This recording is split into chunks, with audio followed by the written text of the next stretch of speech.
Florida State baseball season is almost here, and so it's only fitting we bring on one of the members of the coaching staff, one of the important members of the coaching staff, pitching coach Micah Posey, now entering his second year with the Seminoles. Micah, how's it going?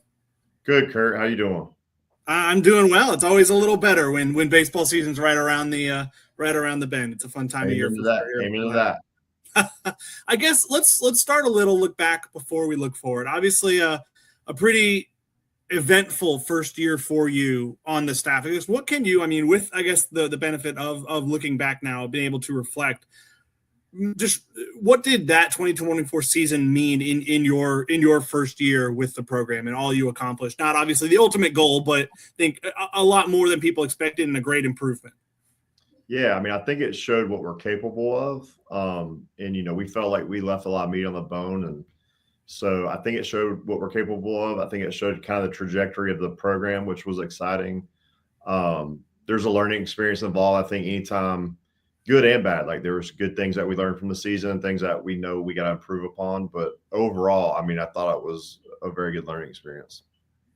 A big part of that obviously has to do with Jamie Arnold on the mound. Obviously, a breakthrough season and then some for the guy who now enters his junior season. I guess a lot changed for him, obviously, over the last 12 months now being, a top draft prospect. I think a lot of people picking him as the preseason pitcher of the year nationally. How have you seen Jamie? And you're, a little over going a little less than 2 years knowing him. How have you seen him change, especially maybe over this offseason since he had the season he had? Yeah, I don't – personally, the only changes I've seen in him is just his confidence. You've seen his confidence absolutely grow and mature, and he's kind of – developed into a mature pro. That's probably the biggest change we've seen. Everything else he's kind of a steady Eddie, a really easygoing guy, good teammate, just real relaxed guy off the field. He's still the same guy, still same Jamie. But I think the confidence and the feel for pitching and knowing what he's trying to do. And I think this year it's been really neat to see him.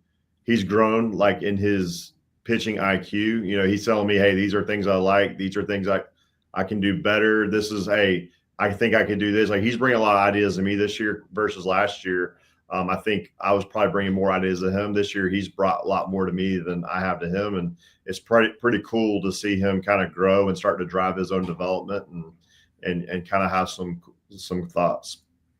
Yeah, I guess what pitching wise, how has he tried to change his arsenal? Has he added a pitch or maybe focused on a pitch? Is he up trying to get the velo up? Have you seen a difference in the command maybe with experience? How have you seen him evolve as a pitcher this offseason? Yeah, the command last year I think was A+. It would be hard for him to improve that much more. It was one of the best commands in the country. I think the biggest thing was last year he was a two-pitch guy. Felt like he got pegged into the two-pitch mix. Sometimes, we did probably the two-pitch mix more than we should. I think this year he want to be a more complete pitcher and add the third pitch, and not just add a third pitch, but have a third really good pitch that he could lean on as much as he did his fastball and slider. And so the changeup was something that he worked extremely hard on. I think he went through 5 or 6 grips trying to figure it out, and finally he landed on one that he likes and that we think is a really good pitch. Finally on Jamie, I know he threw far more innings last year than he ever had. That's kind of what the ramp up you're going to see from a high school starter to a college starter, especially one who is able to stay healthy over the course of an entire season. How do you think, having gone through that workload of a season, throwing as many innings as he did, can help him, like now that he knows going into this year kind of what that workload is going to look like, and help him on a week-to-week basis of knowing what he needs to do? Yeah, he pitched in Omaha. That's about as good of workload you can get in college baseball. And then he went and did a little bit with Team USA right after. So certainly one of the bigger workloads in college baseball last year. So coming into this year, I think the ramp up, I saw, a little bit more maturity in his ramp up and his recovery. And I think for him, sometimes it's hard to understand the importance of the recovery with Phil in the training room and the list with Jamie, and those things can sometimes just be boxes you're checking. I think this year, Jamie kind of really understood, like, all right, these are very important to me. If I want to be the best version of myself in June, these are very important to me. And I think he kind of drove that development a little bit better. And I could tell he's taking some of that stuff more serious. And he's definitely ramped that side of it up. I think he's doing a lot of sauna stuff. He's doing hot and cold tubs. He's doing arm care. Like, there's just a lot that's going into that behind the scenes, that, blood flow restrict. Like, there's a lot of things that go in behind the scenes that people don't see that he's doing on a day-to-day basis to give himself the best chance to be, to handle that big workload. Moving to another guy in the starter mix is Joey Vellini, the USF transfer. I know he's a guy, you saw him firsthand last year. I think in his first game back from Tommy John here at Hauser, he did pretty well against a tough lineup in a couple innings of work. I guess, is he a guy you pegged as a potential starter when you brought him in? I know he hasn't done a ton of that. I guess, how did you envision what he could be, and how has he, what's allowed him to be? I know he's been maybe the most consistent pitcher all offseason. Yeah, when we're in the recruiting process, we want guys that can kind of do both. You want guys that can start and relieve. I think the way we use our bullpen is certainly unique. We're not bringing guys in for one inning outings. So if you're going to throw 2 and 3 innings out of a bullpen, you have to have kind of a starters mix. You have to have the command. You have to have the third pitch in play. Coach Jarrett preaches that a lot. So when we're in the recruiting process, we're trying to identify those traits. But he was a guy that we kind of brought in. We thought, losing Ox, we needed somebody that could probably step in that role and try to fill that role. That's kind of what we were thinking with him. And I think we might have put him in a box that we shouldn't have put him in, because he's certainly proven that he can be a weekend starter and do those things. So, he's been the most consistent guy from the fall and preseason, a true pro in the way he goes about his business and the way he pitches. And, it's been fun to watch his development for sure. Two other transfers I think were pegged more as the possible weekend arms. I think were Wes Mendez from Ole Miss, Evan Crest from Jacksonville. I guess how did you challenge those two? Obviously different experience levels. Evan had 2 full years at Jacksonville, Wes 1. How did you challenge them, I guess, when they got here, and how have you seen them respond to that challenge? Yeah, I think we'll start with Mendez first. Like, I think coming in, we knew the stuff was elite. Some of the best left-handed stuff in the country. It's as good as you'll see stuff-wise. I think for him is just being more efficient, pitching to contact. Sometimes as pitchers, we try to pitch around contact. We try to hunt, swing, and miss. And you actually need the ball put in play to be efficient. So one thing for him was just simply hunting contact, not shying away from it, trying to get the ball put in play and attacking the big part of the plate more. With Crest, we try to refine the pitch mix, try to add a couple extra pitches, maybe change the profile of the fastball. Last year, it was probably a little bit more backspin. This year, a little bit more sink. We're shifting around, the slider, how do we shorten it up, the cutter, the changeup. So for him, it was kind of more of a pitch mix thing. Mendez, we didn't do a ton with this pitch mix, other than we're probably going to throw the changeup a little bit more than he did last year. But for both those guys, just trying to figure out which works best for them. Yeah, I think another transfer, I guess not a new one in terms of he's been around, but hasn't pitched yet in a game, is Jacob Marlowe. His situation, obviously, an incredibly unique one. Going through 2 open heart surgeries last year that kept him out all year, and I think he thought he was going to come in and be an instant impact guy like the other UCF transfer Cam Leiter was. Where was that process at when you got here? Like, was it already known that you may not have him when you got here? And how did you see him work through last year when he wasn't able to be on the mound to get to where he is now, to where he's in contention to have a role? Yeah, coming into the fall, we thought he would factor into the starter mix and he'd be in that competition. And I remember we were going through the physicals and they had flagged him saying, he needed to do some extra testing. And there's some other things going on with that. And we just kind of thought, like, with the new physicals and the way things are going, maybe he just needed, another week of some things. And so we weren't really thinking much about it. And then, kind of his condition came up of what he had. And, his history. And then so we got to start learning more about that I didn't really know about, to be honest with you. So we started learning more about that. And then next thing you know, they're suggesting, surgery, and it kind of just took off. It went from something that seemed a little innocent at first to like, absolutely serious. And we're just blessed that, we get to watch him toe the mound and pitch, and he's had a good preseason, and I'm excited to see him get back out there and do what he loves. It's certainly he's due. So to maybe, I guess, the two guys with the most velo, the fireballers for you on the staff are Ben Barrett and Peyton Prescott. Obviously different situations there. Peyton, I know, was a two-way guy at JU transferring here. Ben, I think you hopeful would have a similar role last year, and I know battled some injuries and kind of was it felt like unable to ever really stay healthy for an extended period of time. What have you seen we'll start with what have you seen from Ben? I mean, I know he's committed to being a pitcher, and I think it seems like that's paid dividends for him.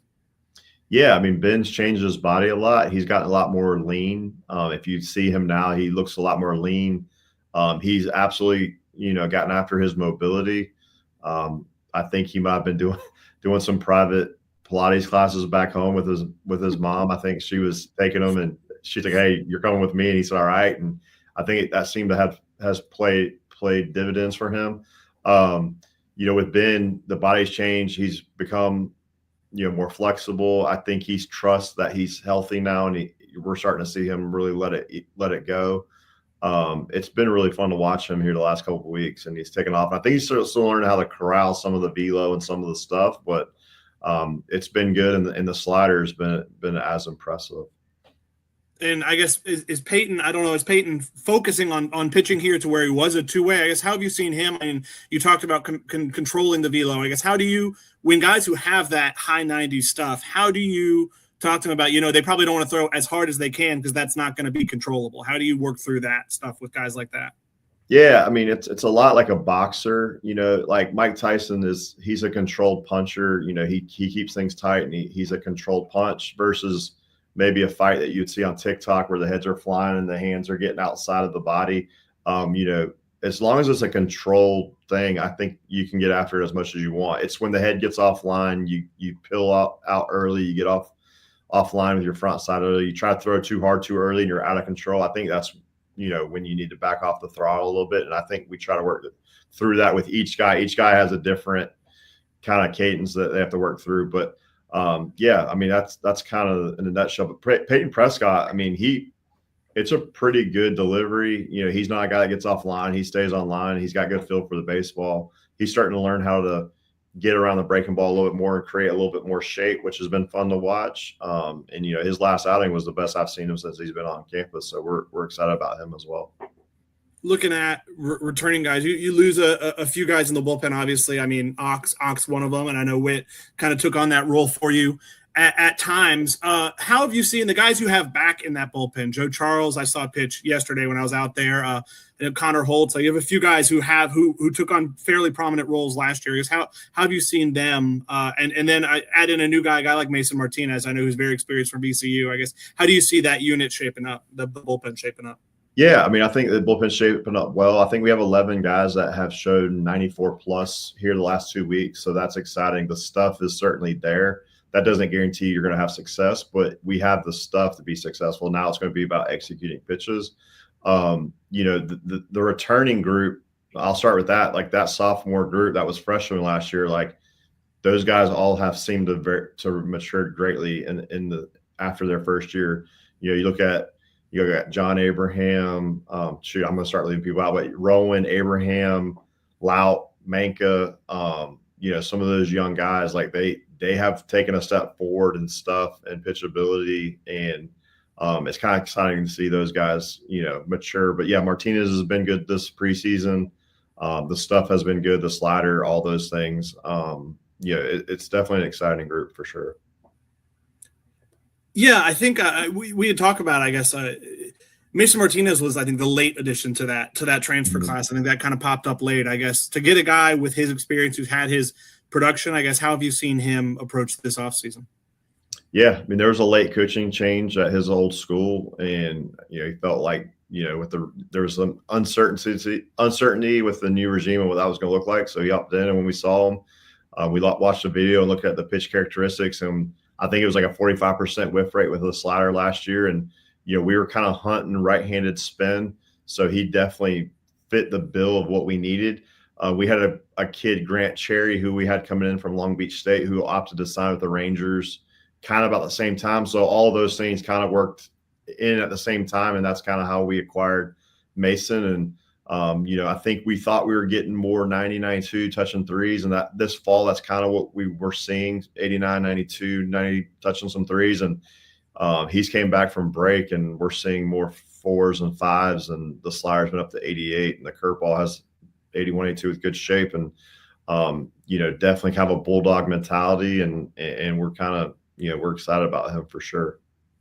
In terms of having to go against them at practice, obviously you had you and your staff had your hands full last year with that lineup and all those guys who a lot of whom have since gone on to the MLB and are playing professionally now. Is from your perspective, and it's kind of an interesting question, what's your perspective on the lineup and the offense this year? A lot of new faces, a few returning faces. You see them a lot going against your guys at practice. Yeah, I mean, I've heard a narrative about the home runs, but like on Friday, I saw 5 balls go over the fence, and it's been exciting to see that. Not exciting on the pitching side, but it's definitely, there's some things there. The one thing I've noticed this year, it seems like I've seen a lot more 7 and 8 pitch at bats in these scrimmages where maybe you could put a hitter away in 3 or 4 pitches, and the compete from the hitters has been good. We got. This past week was, it was a grind. And if you were at practice, it was competitive on both sides of the ball. And, I think Arnold, like they were making him work a lot. And he even told me after the game, like, man, those guys, they were making me work. And I think that's exciting to see. It could be a complete lineup that really makes you have to work 1 through 9. And when we scrimmage, we're playing 2 teams. We're hitting 16, 17 guys. So, it's kind of exciting to see that. But yeah, I think, Link, Ty, Brad, they've done a really good job with the position group. And, I think they're in a good place. They've had a lot of ABs at this point. We've been able to scrimmage a lot. So it's been exciting to see that as well.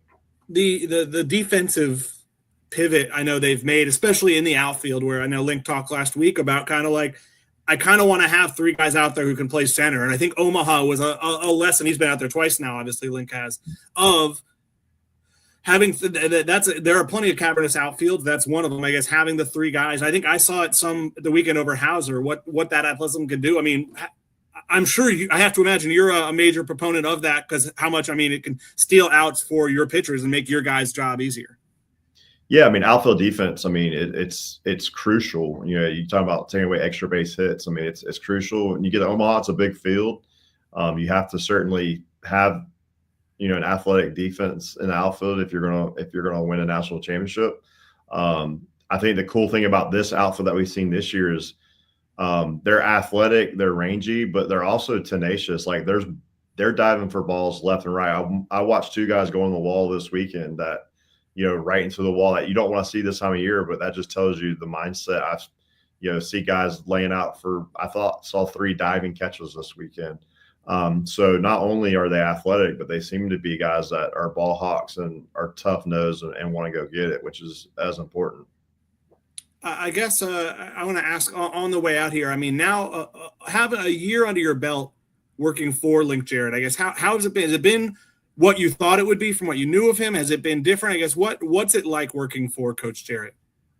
Yeah, there's high level attention to detail and everything from, just the littlest things that you don't think about. He does think about it all the time. And so his level of detail has definitely allowed me to grow. But being around him, I think the second year, a lot more what he likes. He knows, I think there's a little bit easier, there's less conversation around things. You just understand, like, all right, this is how he wants it done. So I'm not, maybe not having to ask or feel it out. But yeah, working for him has been great. His attention to detail and every part of the game.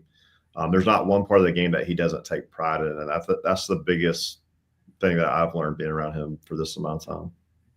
11 days till opening day. I think a lot of excitement about a team that's in the top 10 in the preseason rankings coming into the season. Mike, I appreciate you taking the time very much. Yeah, Kurt, I appreciate you, man. I appreciate all you do for us.